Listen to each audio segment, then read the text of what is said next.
जामवंती जी चरणों में गिर गए। कहा प्रभु ऐसा है, और हम क्या बताएं, ये दुनिया बताएगी कि कन्या को जो चीज एक बार दे दी उसको नहीं ले सकते, और मैंने ये मणि मेरी कन्या को दे दी है। अब तो जिसको मैं कन्यादान करूंगा उसी को ये मणि दान होगी। भगवान ने सोचा साफ साफ क्यों नहीं कहते, क्या बात है। प्रभु मैं ये कह रहा था कि आप ऐसा करो, मेरी जो बेटी है ना जामवती, उसके साथ विवाह कर लो। बोले नहीं, अरे कल ही विवाह हुआ भैया, हमारा भी कल ही विवाह हुआ है। हुआ कि नहीं, कल ही हुआ कि नहीं भगवान का विवाह। भगवान ने कहा जामवंती जी कल ही विवाह हुआ है, और पत्नी को इतना बार बोला हूं कि अब भी आता हूं। और आप बताओ बंधुओं, कोई पति अपनी पत्नी को कहे अजी सुनती हो थोड़ा मैं अब भी आता हूं, और आते आते बहू ले आए। अब आप विचार करो कितनी बड़ी आफत बनेगी। अरे सबके विवाह होते, हमारे भी हुए, सबके हुए। सोचो अगर हम ही जाएं घूमने के लिए और आते आते बहू ले आए, क्या स्थिति बनेगी। भगवान ने कहा जामवंती जी कोई और व्यवस्था बनाओ। कहा व्यवस्था तो एक ही है कि आपको विवाह करना पड़ेगा। राजा परीक्षित को कहा सुखदेव जी ने देख रहे हो भगवान विवाह कर नहीं रहे हैं, जबरदस्ती हो रहे हैं। अब जामवंती जी ने कहा अब तो मणि अगर चाहिए है तो बेटी लेना ही पड़ेगा। और जामवंती जी नहीं माने तो जामवती ने जयमाला भगवान को पहना दी, और भगवान का ये दूसरा विवाह हो गया। अब बंधुओं आप ही समझो कि ये भालू की पुत्री है, तो पूरे शरीर में बाल ही बाल। अब भगवान ने सोचा एक बात बताओ, अब कोई गलती करे दूसरी पत्नी लाए तो कम से कम पहली वाली से ज्यादा खूबसूरत तो रहे कम से कम, और इनके शरीर में पूरे बाल ही बाल हैं। अरे घर अगर लेके भी जाऊं तो पहली वाली कहेगी इसमें ऐसा क्या देखे जो मुझ में नहीं है। अब वो भालू की पुत्री है तो बिल्कुल बाल ही बाल। अब सोचा लेके चलना ही होगा, तो भगवान लेके जा रहे हैं। अब विचार कर रहे हैं कि अब क्या करें, इज्जत का सवाल है। अरे कोई भालू की पुत्री के साथ विवाह कर ले और अब समाज में लेके जाना है तो इज्जत का तो सवाल है। अब रास्ते में सोच रहे हैं कौन सी युक्ति लगाएं, तो बढ़िया जामवती को सुंदर साड़ी पहनाए हैं और अच्छा नीचे तक पल्लू कर दिए। बोले चेहरा दिखेगा नहीं तो कोई पहचान नहीं पाएगा कि ये भालू की पुत्री है। अब जैसे ही घर पहुंचे तो कहा अजी सुनती हो, तो कहा हाँ। बोले थाली लाना था। बोले क्यों। अरे थोड़ा आरती की थाली सजा कर ले आओ। बोले बहू हम हैं और हमसे ही आरती की थाली, अब हम किसका स्वागत करेंगे। बोले हमने लेके आ गए हैं एक बार। रुक्मणी जी ने कहा क्या लेके आ गए। बोले एक और पत्नी ले आए। बोले क्या, ये भी कोई बात हुई। मैं तो अपना तो अभी कल ही विवाह हुआ है। भगवान ने थोड़ा समझाया, कहा ऐसे ऐसी बात हो गई थी, अब हम फंस गए थे, नहीं तो हम फिर चोर कहलाते। तो रुक्मणी जी ने कहा चलो ठीक है, कम से कम आपको कोई चोर तो नहीं कहेगा। पर रुक्मणी जी ने कहा ये जो है ये इतना पल्लू नीचे क्यों की है। कहा इसलिए इसने पल्लू नीचे किया है, क्या है ये बहुत सुंदर है, इतनी सुंदर है ये रास्ते में कह रही थी मेरी सुंदरता देख के रुक्मणी जी भी लज्जित हो जाएंगे। इसलिए मैंने कहा रुक्मणी तुमको बुरा ना लगे इसलिए इसको कहा हूं कि थोड़ा पल्लू डाल लो। रुक्मणी मैया क्रोध से लाल हो गई और तुरंत साफ दिया कि ये अभी के अभी मुझसे कम सुंदर हो जाए। जैसे ही साफ दिया है तो अब आप बताओ, भालू की पुत्री रुक्मणी मैया से कम सुंदर हो गई। भगवान ने कहा जामवंती, अब तो जामवती तुम निकाल लो अपना पल्लू। और सुंदर जामवती के साथ भगवान का दूसरा विवाह हुआ। सत्यराजित राजा के पास पहुंचे और कहा भैया हमने चोरी नहीं की थी, ये मणि को आप रख लो। इसने कहा कि अब मैं मणि नहीं रखूंगा, अब मणि के साथ मैं एक पुत्री दूंगा। भगवान ने कहा अच्छी आफत बनी है। अरे ये कोई बात है क्या, हम तो कहीं निकले नहीं कि हमारा विवाह बिल्कुल पक्का ही है और लोग तो नाश्ता खिला खिला के परेशान है और विवाह नहीं हो रहा है। हमारी न चाय लग रही न कॉफी लग रही, हम तो जहां निकलते बस लड़की तैयारी बैठी है। अरे भैया अभी 24 घंटा नहीं हुए और 2 बहू आ गई। अरे कल रात में जयमाला हुआ और रात भर तो पाणी ग्रहण संस्कार हुआ, सुबह सुबह तो गई है रुक्मणी मैया। और जामवंती जी अब भी छोड़ के आया हूं। और राजा तुम फिर कह रहे हो। कहा देखो ऐसा है अभी चोरी से पूरे बचे नहीं हो, अगर बचना है तो मेरी पुत्री सत्यभामा से आप विवाह करो। और सत्यभामा को धीरे से आवाज लगाई, आके चरणों में गिर गई। कहा ये बताओ माला पहना रहे हो क्या? हम फिर वो आज के जमाने में लगाती है ना वैसे ही वाली बात, या तो माला पहनाओ या हम ही टंग रहे फिर। कहा हम अब भी प्राणांत कर देंगे। भगवान ने कहा अच्छी आफत बनी, या तो ये गले में फांसी का फंदा लगाएगी या तो हमारे में लगाएगी। भगवान ने कहा वो लगाए इससे अच्छा हम ही लगा लें। भगवान ने कहा पहना दो। और भगवान का नहीं में तीसरा विवाह हो गया। किसके साथ? सत्यभामा के साथ। बोली सत्यभामा रमण सरकार की जय हो। देखो आप हम सब साक्षी हैं, भगवान कोई विवाह कर रहे हैं क्या? हो रहे हैं, सब विवाह हो रहे हैं।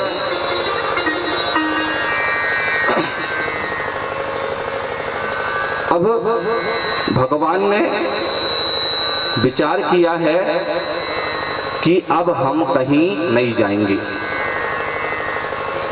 जहां जाते हैं कोई भी लड़की थमा देता है, बड़ी आफत बन जाती है हमारी। यशोदा मैया को, देवकी मैया को साफ कह दिए हैं भगवान ने कि मैया अब हम कहीं नहीं जाएंगे, क्योंकि हम जहां जाते हैं वहीं लोग कहते हैं लो ले जाओ। हम बहुत परेशान हो गए। एक दिन अर्जुन जी आए, कहा मैया हम थोड़ा कन्हैया के साथ घूम के आएंगे। देवकी मैया ने यहाँ पर डांट दिया, कहा बिल्कुल नहीं जाने देंगे। अरे गजब का लड़का हुआ है हमारे यहाँ, जहां जाता वहीं से बहू लेके आता है। इसको मैंने कहा रुक्मणी के साथ विवाह कर लिया, बढ़िया है। घूमने गया, जामवती को ले आया। जैसे तैसे मैंने उसकी व्यवस्था की, शाम को तीसरी ले आया, सत्यभामा आ गई। अब इसको कहीं जाने नहीं देंगे। अच्छा ठीक है। बंधुओं, अर्जुन जी ने कहा मैया देखो शहर की ओर जाते हैं ना तो कोई ना कोई कन्या मिल जाती है। हम ऐसा करते हैं वन में जाते हैं, जंगल में घूमेंगे, जंगल में कोई कन्या नहीं मिलेगी। आप बताओ जंगल में कहाँ की कन्या मिलेगी?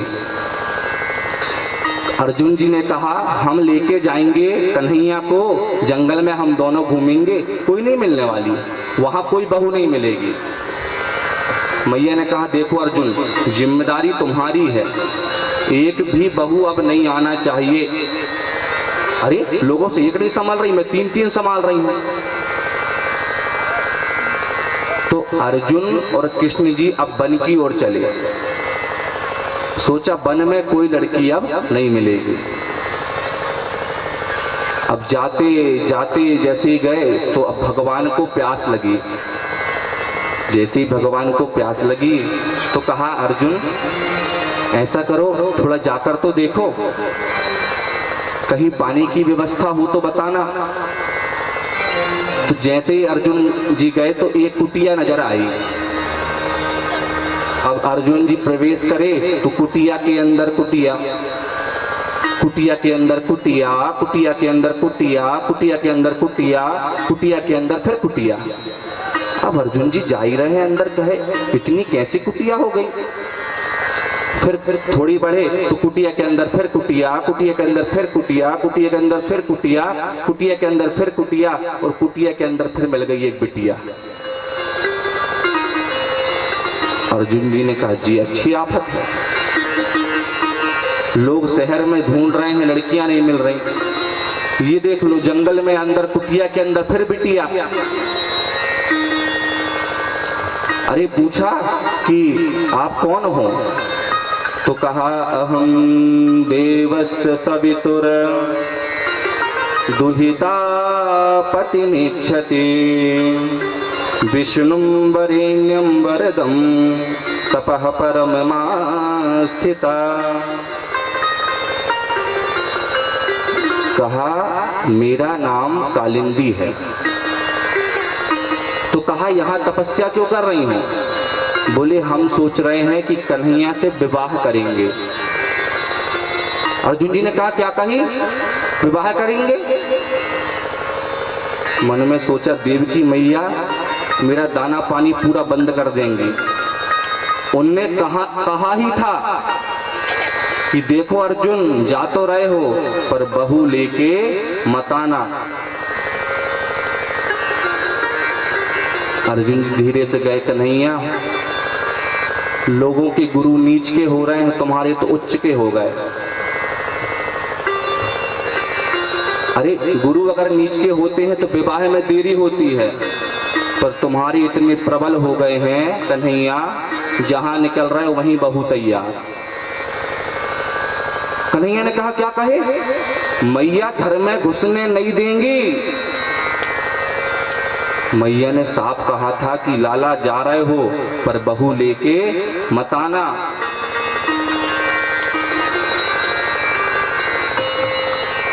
जैसे ही पहुंचे पूछा आपका क्या नाम है? कहा मेरा नाम कालिंदी है, मैं सूर्य की पुत्री हूं, और ऐसा करो कि अब हम जयमाला के लिए तैयार हो जाओ, अब हम माला पहनाने वाले हैं। भगवान ने कहा बड़ी दिक्कत है, हमसे कोई पूछता ही नहीं कि भैया आपकी इच्छा है कि नहीं शादी की, बस माला लेके तैयार ही है। और भगवान का कालिंदी के साथ भी विवाह हो गया।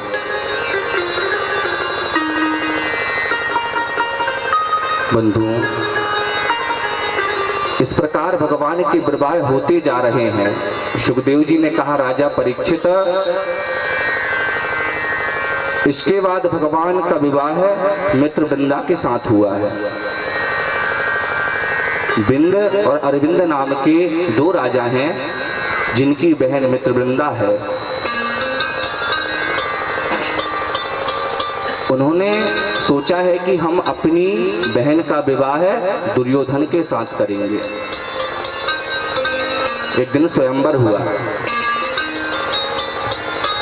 अर्जुन जी फिर आ गए, बोला मैया थोड़ा ऐसा करते हम स्वयंवर में चले जाते। बोले बिल्कुल नहीं, तुम लोग कहीं जाने लायक हो ही नहीं।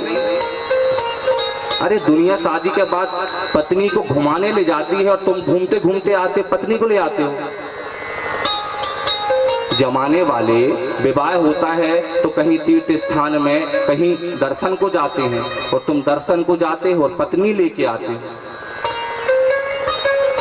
तुम कहीं मत जाना। तो बंधुओं, अर्जुन ने कहा, अरे हम कन्हैया को लेके तो जाएंगे, पर हम एक और बैठे रहेंगे मैया, हम कुछ नहीं करेंगे। और सच मानो, भगवान बिना तैयार हुए एक कोने में जाकर बैठ गए। मित्र वृंदा को जैसे ही जयमाला दी, धीरे धीरे बढ़ी। अब बंधुओं गौर करिएगा, जितने वहां राजा हैं, ध्यान दीजिएगा, सबको वो जयमाला नजर आ रहा है। जितने वहां राजा हैं उनको जयमाला नजर आ रहा है, पर भगवान को तो फांसी का फंदा नजर आ रहा है। अरे जिसकी 4-4 शादी हो गई हो उसकी तो हालत वैसे ही बिगड़ जाती है।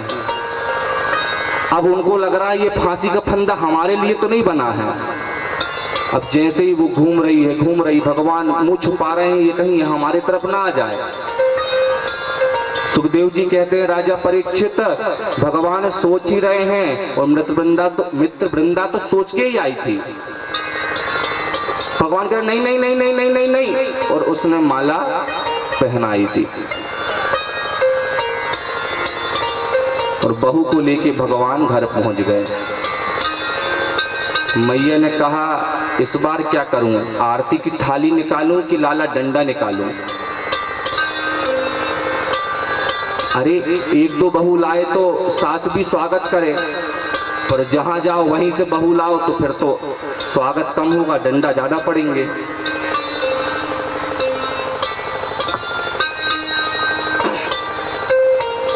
सुखदेव जी ने कहा, राजा परीक्षित, उसके बाद भगवान का जो विवाह हुआ है वो नग्नजित राजा हैं, जिनकी पुत्री नग्नजिति के साथ भगवान का विवाह हुआ है।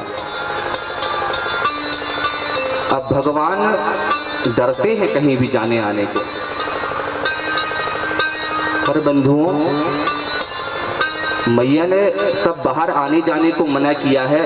एक दिन कन्हैया ने कहा, मैया ऐसा करो, देखो मैं अर्जुन के साथ जंगल में जाता हूँ तो वहां भी मंगल हो जाता है, जहां भी जाता हूँ वहीं बहू मिल जाती है। मैया मैं सोच रहा था कि मैं कहीं बाहर ना जाऊं, पर कम से कम मामा बुआ के यहाँ तो जाने दो मैया, थोड़ा मन घर घर में अच्छा नहीं लगता, तो थोड़ा बुआ के यहाँ घूम के आ जाऊंगा। भगवान अपनी बुआ के यहाँ गए हैं, श्रुतकीर्ति नाम की बुआ। पर कभी कभी कहते हैं ग्रह अपने साथ ही चलते हैं। कन्हैया जी को बिल्कुल साथ ही चल रहे हैं। बुआ के यहाँ गए, बुआ के मन में भी न जाने क्या था, उनकी भी एक पुत्री है भद्रा नाम की। एक दिन कन्हैया रुके और दूसरे दिन वो भी तैयार है। क्या लेके तैयार है? बोई वाला। अरे बंधुओं, माला लेके तैयार है। भगवान ने विचार किया, ये कैसी कुंडली बन गई, दुनिया की हम बनाते, हमारी कैसी बन गई। अरे हम तो बुआ के यहाँ आए हैं, तो बुआ की बिटिया चाय ला के दे, ठीक है, नाश्ता लाए, ठीक है, पर तो ये तो सीधे माला ही लेके आ गई। और बंधुओं, नई में भगवान का विवाह भद्रा के साथ हो गया।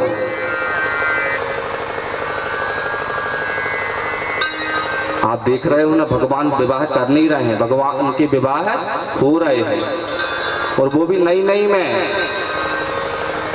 और हमारे बीच के लड़के हाँ हाँ कह रहे हैं तो भी नहीं हो रही है, और भगवान नई कह रहे हैं तो अभी लो जहां जा रहे हो वहीं।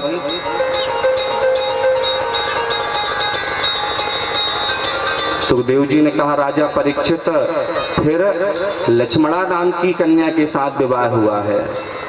भगवान ने लक्ष्य को साधा है और विवाह हुआ।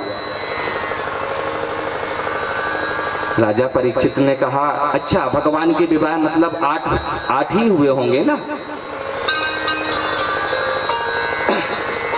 थोड़ा सुखदेव जी थोड़ा प्राणायाम किए और फिर कहे, देखो परीक्षित थोड़ी हिम्मत रखो।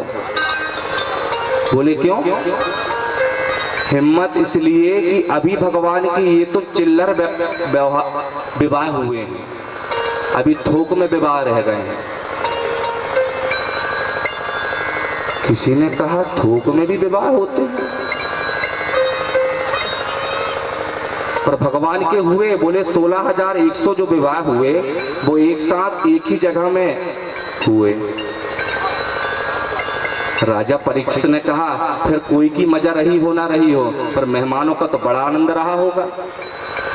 अरे जिसके 16,108 विवाह हों तो फिर मेहमानों को तो घर में कोई जो ताला लगाए तो हो गया जीवन पूरा ही अपना। आज पनीर की खाओ तो कल फिर दूसरी सब्जी, फिर मीठा, और फिर क्या कहना है, फिर वो तो सब आपको पता ही है। प्रेम से बोलो। समझदार तो हैं पर समय लग गया। बंधु, पर सुखदेव जी ने कहा राजा परीक्षित ऐसा नहीं हुआ है। भगवान की जो विवाह हुए ना वह ऐसे नहीं हुए, एक साथ हुए।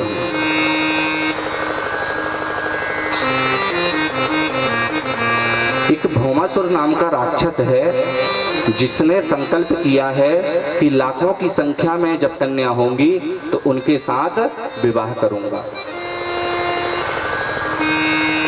आज पूरी 16,100 कन्याओं को इसने कारागार पर डाल दिया है। ये कन्याएं बड़ी परेशान हैं। मानो ये लग रहा है कि किसी भी तरह से भगवान मेरी बाहें आकर पकड़ लेते। जब समझ लिया अंधेरा है, वो कन्याएं कह रही हैं, जब समझ लिया अंधेरा है, आशा टूटी उजियाले की। जब समझ लिया अंधेरा है, आशा टूटी उजियाले की, तो उस विपदा की मझधारा में फिर याद आई मुरलिया वाले की। तो हम भी भगवान से प्रार्थना करें कि प्रभु हमारी बाहें आकर पकड़ लो। सिरद पकड़ लो भाग्य बनवारी, नहीं तो डूब जाएंगे। पकड़ लो हाथ बनवारी, नहीं तो डूब जाएंगे। हमारा कुछ ना बिगड़ेगा, हमारा कुछ ना बिगड़ेगा। तुम्हारे लाज जाएंगे, हमारा कुछ ना बिगड़ेगा। तुम्हारे लाज जाएगी। भाव के साथ गाइए, हे प्रभु हमारी बाहें आकर पकड़ लो। इस मझधार में पार लगाने वाला कोई नहीं है कन्हैया। इस संसार सागर से सिर्फ तू ही पार लगा सकता है। तुम्हारे ही भरोसे पर जमाना छोड़ बैठे हैं। तुम्हारे ही भरोसे पर जमाना छोड़ बैठे हैं। तुम्हारे ही भरोसे पर जमाना छोड़ बैठे हैं। तुम्हारे ही भरोसे पर जमाना छोड़ बैठे हैं।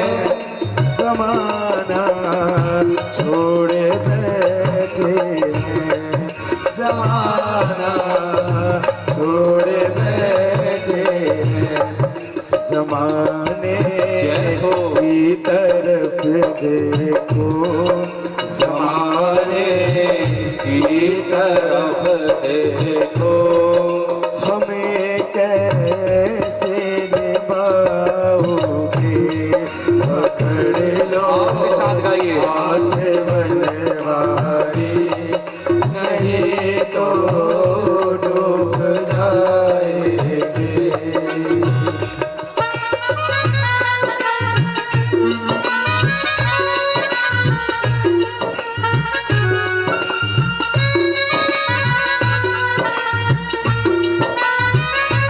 जय हो।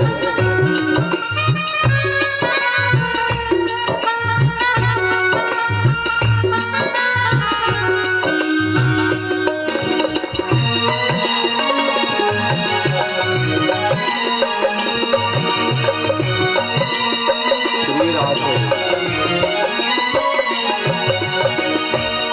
पड़ी मुझे धार में नैया कि भैया कोई नहीं मेरा, पड़ी मुझे धार में नैया कि भैया कोई नहीं मेरा, बड़ी मुझे धार भाव के साथ गाइए। नैया कि भैया कोई नहीं मेरा, बड़ी धार में नैया कि भैया कोई नहीं मेरा, कि भैया कोई नहीं मेरा, कि भैया कोई नहीं मेरा, कि भैया वाली सेवा करते हुए भाव के साथ गाइए। कि भैया आप बन जाओ, नहीं तो जय हो। डूब जाएंगे, पकड़ लो हाथ बनवारी, नहीं तो डूब जाएंगे।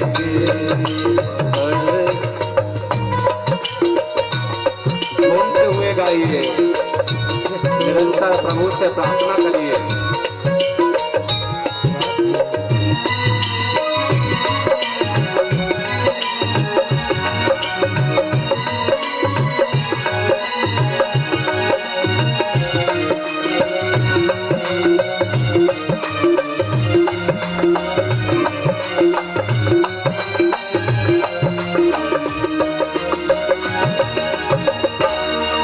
लगी है पाप के गठरी, भजन पापों का भारी है, नदी है पाप की गठरी, भजन पापों का भारी है, नदी है पाप के गठरी, भजन पापों का भारी है, नदी है पाप की गठरी, भजन पापों का भारी है, भजन पापों का भारी है, भजन पापों का भारी है। ये गठरी जय हो। आप संभालो तो, ये गठरी आप संभालो तो, ये बेड़ा पार हो जाएंगे, पकड़ लो आपके साथ गाइए। हाथ बनवारी, नहीं तो डूब जाएंगे, हमारा कुछ ना बिगड़ेगा, तुम्हारी राज जाएगी, हमारा कुछ ना बिगड़ेगा, तुम्हारी राज रहेगी। पकड़ लो हाथ हाथ बनवारी नहीं तो डूब जाएंगे। पकड़ लो हाथ बनवारी नहीं तो डूब जाएंगे, नहीं तो डूब जाएंगे, नहीं तो डूब जाएंगे। बोले वृंदावन बिहारी लाल की जय हो। बंधुओं, बड़े ही आर्त भाव के साथ गोपियों ने भगवान को बुलाया। मानो गोपियों ने जो वहां पर भौमासुर के जेल में फंसी हुई थी,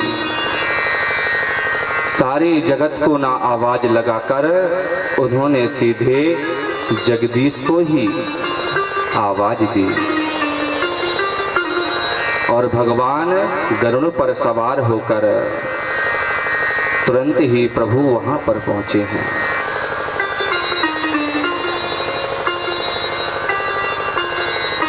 बंधुओं,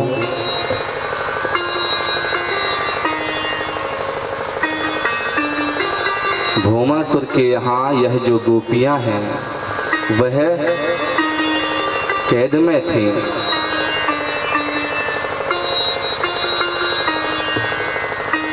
जैसे ही कन्हैया पहुंचे हैं, कन्हैया ने देखा द्वार में एक दैत्य खड़ा हुआ है। यह जो दैत्य है उसका नाम मुर है और भगवान ने उस 5 मुख वाले मुर दैत्य का उद्धार किया है। और गर्गाचार्य जी ने कहा था जैसे जैसे लीला करेगा वैसे ही भगवान के नाम होंगे, और मुर को मारा है इसलिए भगवान का एक और नाम हो गया। बोलिए मुरारी भगवान की जय हो। बंधुओं, भगवान गए हैं और भगवान ने भौमासुर का उद्धार किया है। इसी भौमासुर का दूसरा नाम नरकासुर है। बंधुओं, आपको एक जानकारी दूं कि ये जो नरकासुर है इसका भगवान ने जो उद्धार किया है उसी की तारीख को, उसी दिनांक को, उसी तिथि को नरक चतुर्दशी कहा जाता है। इस दिन भगवान ने उद्धार किया है और भगवान ने जैसे ही उद्धार किया है तो उन कन्याओं को जैसे ही खोला तो वह आतुर होकर भगवान के चरणों में गिर गए। भगवान ने कहा, अरे तुम ज्यादा चिंता मत करो, अपना अपना पता बता दो, हम सबको पहुंचा देंगे। अर्जुन, तुम रथ की व्यवस्था करो, सबको अपने अपने घर पहुंचा देंगे हम। पर सारी जो गोपियां थीं वह चरणों में गिरकर कहीं, प्रभु ये जमाने वाले अगर बिटिया एक रात कहीं और रह जाए तो स्वीकार नहीं करते प्रभु। अगर किसी बिटिया पर गलती से भी कोई दाग लग जाए तो ये जमाने वाले स्वीकार नहीं करते हैं प्रभु। फिर तो हम पतित नारियों को कौन स्वीकार करेगा प्रभु? हमसे कौन विवाह करेगा? अर्जुन जी ने कहा, कन्हैया को समझ रहे हो कि नहीं? कन्हैया जी ने कहा, अर्जुन जी लगता है जो तुम समझ रहे हो वही हम समझ रहे हैं, क्योंकि स्थिति परिस्थिति अपने दोनों रहने में ही बनती है। ये साफ साफ नहीं कह पा रही हैं पर कह वो ही रही हैं कि कोई विवाह करेगा नहीं तो फिर कौन करेगा। तो अर्जुन से कन्हैया ने कहा, अरे कोई करे ना करे भैया, हम क्या करें उसके लिए। नहीं, अब वो गोपियां कहने लगी, देखो हम हो गई हैं पतित और आप हो पतित को पावन करने वाले। अच्छा, उसी की प्रशंसा करके उसी को फंसा दो, साधारण भाषा में कहे तो उसी के पैर उसी के गले में लटका दो। अब उन्हीं ने कही कि प्रभु हम पतित हैं और आप पतित को पावन करने वाले हो। अब तो हम आपके चरण में हैं, चाहे हमें पतित ही छोड़ दो या पतितों को पावन करने वाले आप हमको पतित से पावन कर दो। अब तो प्रभु बंध गए। अर्जुन ने कहा, प्रभु विचार कर लो, एक एक ले जाते थे बहू, तुम माँ क्या क्या कहती थी, आज इतनी सारी ले जाएंगे तो फिर व्यवस्था गड़बड़ा जाएगी, संभालना आ पाई, मैं तो बस सब पीछे ही रहूंगा। अब भगवान ने कहा, जैसा भी जो भी होगा पर अब विवाह तो करना ही पड़ेगा, अब क्या करेंगे।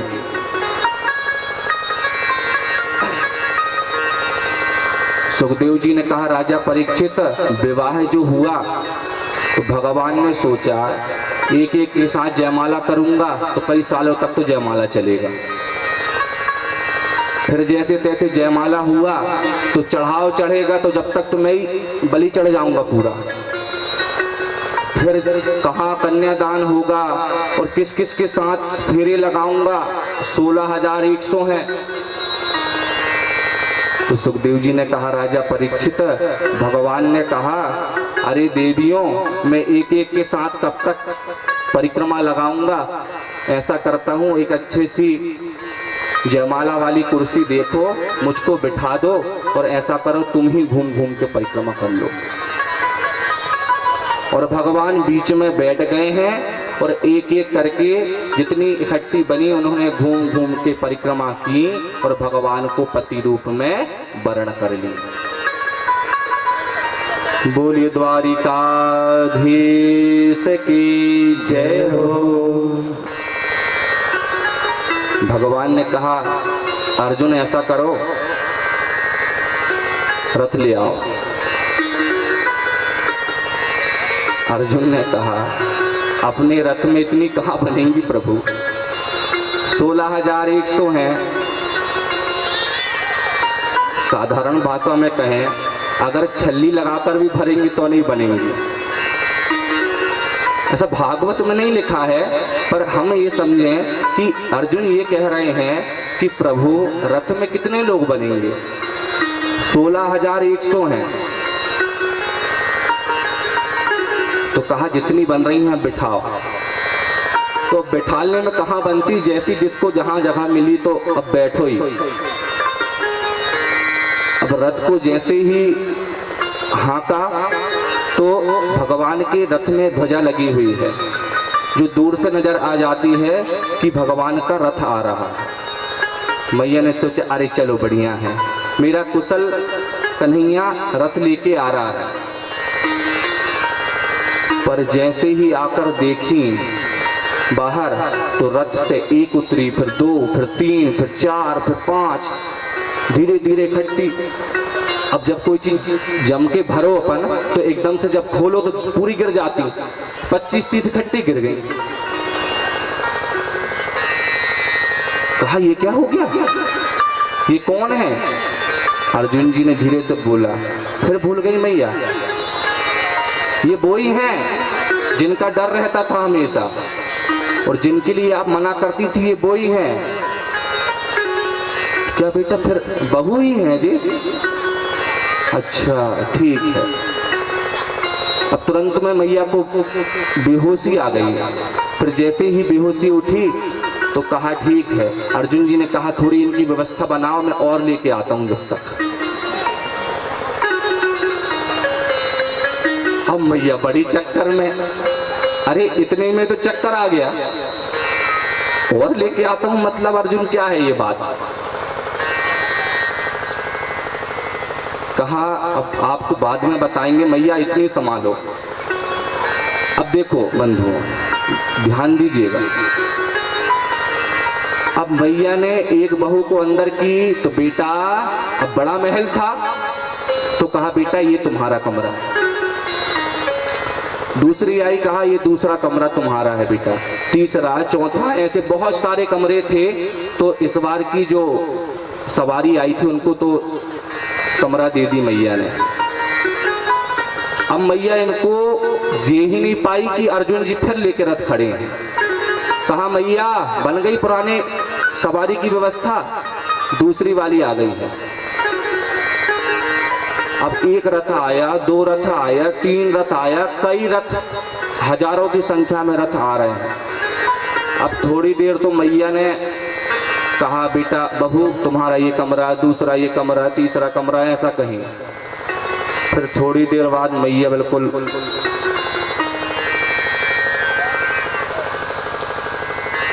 बढ़ो, बढ़ते जाओ। बहुओं ने कहीं जगह, बोले जहां मिले वहीं बढ़ो। अब एक दो बहू हो तो कहें भैया ये कमरा वो कमरा, बोले अब तो जहां जिसको जगह मिले वहीं च रहो। अरे कहां तक कमरा देंगे?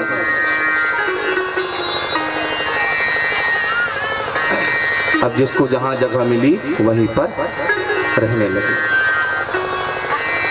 बंधुओं, यह तो हास्य व्यंग्य की बात हुई। सुखदेव जी ने कहा राजा परीक्षित, भगवान के महल में 16,108 पटरानियों की बड़ी सुंदर व्यवस्था है।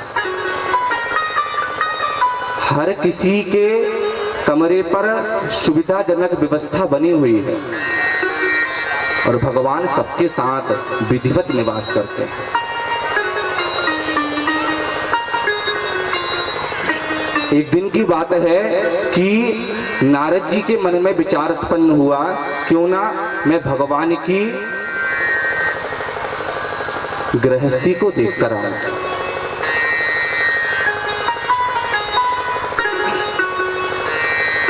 साधारण जब विवाह होता है तो पति पत्नियों में कब प्रेम से चलते चलते और झगड़ा होने लगे कोई भरोसा नहीं। अच्छा, प्रेम करते हैं तो ठीक है। किसी ने कहा झगड़ा क्यों करते हैं? तो कहा झगड़ा इसलिए होने लगता है कि कहते हैं कि झगड़ा जितना ज्यादा होता है प्रेम उतना बढ़ता है। अब किसी ने बता दिया होगा उनका कि भैया जिनमें ज्यादा प्रेम रहता है उन्हीं में ज्यादा झगड़ा होता है। तो मेरे को लगता है पांजरा वालों में तो सबका झगड़ा होता होगा, क्योंकि प्रेम भी बहुत अच्छा है। प्रेम से बोलो, समझदार है। अच्छा, एक बच्चा क्या हुआ, स्कूल थोड़ी देरी से पहुंचा। एक बच्चा स्कूल थोड़ी देरी से पहुंचा तो मैडम ने कहा क्यों बेटा तुम बड़ी देरी से आए, आखिर बात क्या थी? बोले क्या हुआ, मैं जब घर से स्कूल के लिए निकल रहा था तो मुझे जूते नहीं मिल रहे थे। तो कहा बेटा जब यहाँ से जाते हो तो जहाँ रखते हो वहीं होंगे। बोले थे भी, दिख भी रहे थे, पर मेरे को नहीं मिल रहे थे। बोले क्यों?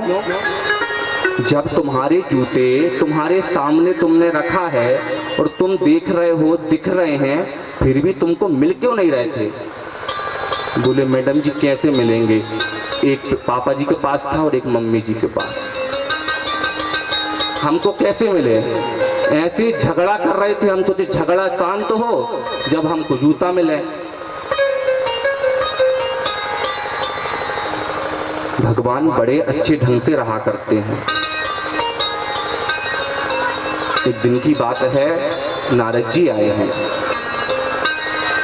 नारद जी ने सारे गृहस्थ धर्म को देखा, बड़े आनंदित हुए हैं। बंधुओं, सुखदेव जी कहते हैं राजा परीक्षित, भगवान सबसे हास्य व्यंग्य किया करते हैं। मानो भगवान इस जन समुदाय को संदेश दे रहे हैं कि दिन भर से आप जब थक मांद कर आए तो कुछ समय अपनी पत्नी को जरूर देना चाहिए। भगवान त्रिलोकी को चलाते हैं पर प्रभु फिर भी अपनी धर्म पत्नियों को समय देते हैं और हम आप एक घर को चलाने में अपनी धर्म पत्नियों को समय नहीं देते। भगवान के 16,108 विवाह हुए हैं, बिल्कुल सत्य बात है। पर प्रभु सब 16,108 पटरानियों को बढ़िया सुविधाजनक और बढ़िया उनके साथ बातचीत भी किया करते हैं। एक दिन की बात है, रुक्मणी मैया से कहा कन्हैया ने, अरे मैया, आपको ऐसा मुझ में क्या नजर आया जो आपने सब बड़े बड़े राजकुमारों को छोड़ के और मुझ भगोड़े से शादी कर ली। सारी दुनिया जानती है कि मैं चोर हूं और आपने एक चोर से विवाह कर लिया।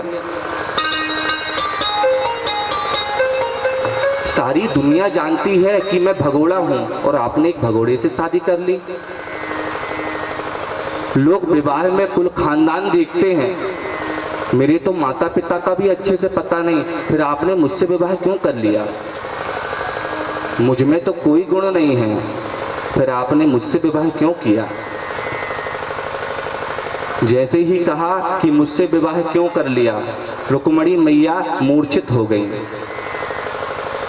जैसे ही मूर्छा खुली तो यहाँ पर कहा, अरे आप आखिर मैया आप मूर्छित क्यों हो गई?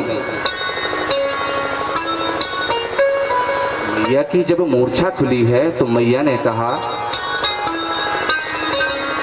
कन्हैया तुमने बहुत अच्छी बात कही, तुम्हारे कोई गुण नहीं है ना कन्हैया, तुम बिल्कुल सही कह रहे हो, तुम्हारे कहाँ गुण हैं, तुम तो निर्गुण हो। आप प्रभु गुणों से अतीत नहीं, आप निर्गुण हो, निराकार हो। आपने क्या कहा? आप चोर हो। हाँ, आप चोर हो, आप दुनिया के सारे दुख दर्द चुरा लेते हो। आप माखन अकेला नहीं चुराते हो, दुनिया के दुख दर्द भी आप चुरा लेते हो। इस प्रकार से कहा तो ये रुक्मणी मैया कभी कन्हैया से नाराज नहीं होती हैं। बंधुओं, यहाँ पर जो कन्हैया जी हैं, अपने अब धीरे धीरे जब बहुत समय हुआ, सुखदेव जी कहते हैं राजा परीक्षित, अब कन्हैया का बहुत बड़ा परिवार है और सब बच्चों को बहुत कुछ सिखाया